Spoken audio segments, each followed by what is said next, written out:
Now we are on to speaking section of test 4 IELTS 9 student book. The first part is always the same. Examiner would ask you about yourself, your work, study and familiar topics. So the answer would be that I am so and so, I am Mr. X, or myself Mr. X. I belong to this place. I am working in this place. Means I belong to Agra, but I am working in Delhi or Gurgaon or Ghaziabad. And you can also speak about your work. That I am a system analysis analyst at Accenture, or I am a pharmacist at Ranbaxy, and I have completed my engineering, or I am pursuing my MTech. All these answers you can give, and the familiar topic is then you have to speak about your hobbies. Yes, I love listening music and also watching cricket or any other thing. Means I love traveling, and I love adventure sports. Now today is bicycles, right? There are certain questions which can be placed or put in front of you. First is, how popular are bicycles in your hometown? Why? For this, you can say that, sir, I belong to Jhansi, and this area is full of bicycles. Means people now also they generally prefer to use bicycles because the roads are plain. That means the terrain is suitable for cycling, and also the distances are pretty close. They're not far away, and other motor vehicle, means motor powered vehicle, are there. People use it, but generally they prefer to use bicycle in my hometown. How often do you ride a bicycle? In this, you can say, when I was in my hometown, I usually, when I was studying and did my competition training, then I was using my bicycle only, and I every day I only prefer bicycle. But now I'm working or I'm studying in a different place, so, and that place is quite crowded, filled with traffic, so I generally avoid using bicycle there. In this question, do you think that bicycles are suitable for all ages? Why or why not? In my opinion, you can answer like this. In my opinion, bicycles are good and suitable for all ages. Those who cannot, even they are physically not capable of, using bicycle, then they should not use it. But for other, because bicycle has multiple benefits, multiple advantages. First is that your health, your fitness, and your workout, everything will be catered if you ride bicycle. And then also you'll get some fresh air, because if everyone start using bicycle, then motorized vehicle, they create some pollution, and they are main cause of pollution, and you'll get rid of that. Then what are the advantages of a bicycle compared to a car? Why? I just think, in my opinion, I just think there is a slight disadvantages of bicycle over car. That is, if you want to run a long distance, say from Agra to Delhi, you cannot use bicycle. But apart from this, bicycle has all the advantages over car or any motorized vehicle, because once you use a bicycle, then you are working out. Your body is acting as a motor to facilitate the bicycle run. And if the terrain facilitates you, then bicycle will be the best to keep you fit, to keep you healthy, and to save money, which you generally spend on car or bicycle or this motorbikes for their maintenance, and for petrol and fossil fuels. And coming to part 2, describe a person who has done a lot of work to help people. You should say who this person was.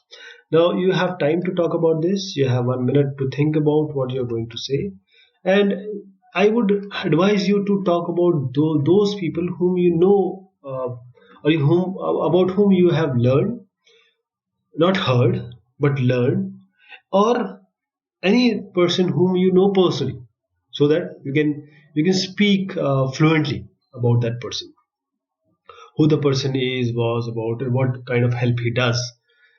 For this, the best would be to choose any social worker, and the best would be to speak about Mother Teresa.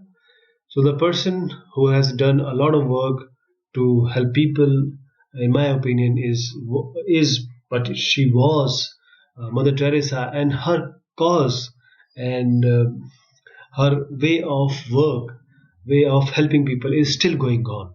And what she has done, she has actually worked for the people who are underprivileged, who were poor, and who were suffering from the disease which was supposed to be the terrible disease nobody want to touch or keep those people in their vicinity. And Mother Teresa, she and the people around Mother Teresa, who were the partners, they actually worked on it, and they have changed the outlook of the society for these people.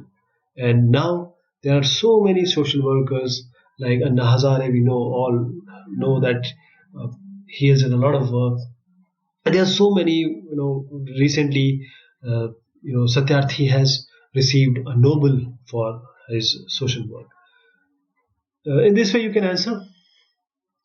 Coming to discussion topics, third, helping other people in the community. Example questions are: what are some of the ways people can help others in the community? Which is most important? Here you can give not your advice, is not what you think, but a generalized thought. Like if I'm being asked, I'll just say that from your house or from your home, when you start for any work, for any job, or even for market, and if you see any underprivileged or a poor person, you should stop and try to help him or her. That is what you can do for the community. Everyone cannot be a social worker, everyone cannot open an NGO and start working. There are people who are doing it, but if you are an individual and in your capacity, what you can do is, without being thoughtful of the ethnicity or race or creed or religion, just help people who require it. Because, and mostly for the people who are mentally challenged, and those who are elder in age, means old people, you should really help them, and kids, of course.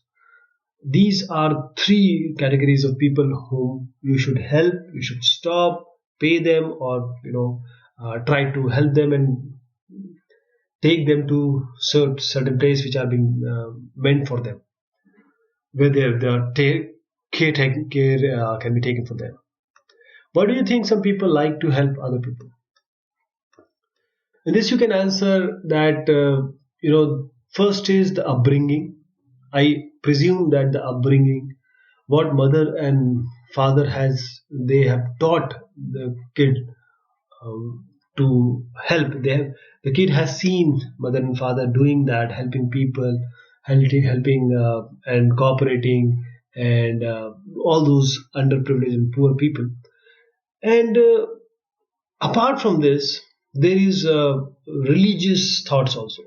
Religious say every religious, whether it be Christianity, Islam, or Hinduism, or we call that a Sanatan Dharma. Every religion has only one idea, is to help people. If you don't help people, there is no point in coming to the God. So that is why people generally they help people. Then some people say that people help others in the community more now than they did in the past. Do you agree or disagree? Why? I totally agree that people are helping now more than it was earlier. First is the society has grown as far in terms of education, in terms of exposure, and also they are enlightened. They see people, and they see and they understand, and they are taught in their education also that helping will benefit them in terms of realistic thought and the satisfaction they get in helping people, because ultimately they are the privileged one. God has given us them all the luxury that they would require, and there are people who don't even have a luxury to eat a bread in a day. For that, people are now coming up, they're understanding, there is a motivation, there is an exposure and thoughtfulness which has imbibed in the society, and people have started helping them right from the childhood. In community services, example questions are: what type of services such as libraries or health centers are available to the people who live in your area? Do you think there are enough of them? So what are the services libraries and health centers are available? With this you can answer, government has made proper arrangement in our area, and we have library, a very good library. Also health center, we have a primary health center, and then we have a proper medical college not far from our place. And there are various services, public conveyances are there, and waste management is there, roads are very good. So all these facilities are being provided to the inhabitants, which and they also add up to the society living a good life. Then which groups of people generally need most support in community? Why? So in my opinion, as I earlier indicated as well, that there are three categories of people who really need support of the community. First is children who are either mentally challenged, or they have lost their near or dear ones, or they are poor. First is that because they need proper education, proper nutrition, so that they can be of any help to the society if they grow like normal children. Second is mentally challenged people of any age, because mentally challenged people, they don't know how to live, they don't understand things, and if you are not going to help them, who are going to help them, because they cannot help themselves. Third is the older one. When you are young and you know everything, you earn, you marry, you create children, and you are very good. But once you are in the older stages of your life, your body starts keeping ailments, and body is not functioning properly. Then you require somebody to look after you, because you have done this for many people in your life, and now you require their help, their love, their care. So I suppose these three are the categories where we should really work upon. Who do you think should pay for the services that are available to the people in a community? Should it be the government or individual people? Certainly, in my opinion, both government as well as individual people, like the society or the community, they should come together and they join hand and then do something for the society to create their facilities, and the money and the infrastructure and the resources should come from both of us, means government, and us like individual people. So this was the speaking stuff, and these all were my opinion, but you can add your opinion and make it more versatile, more sophisticated and emancipated level. Thank you so much. Take care.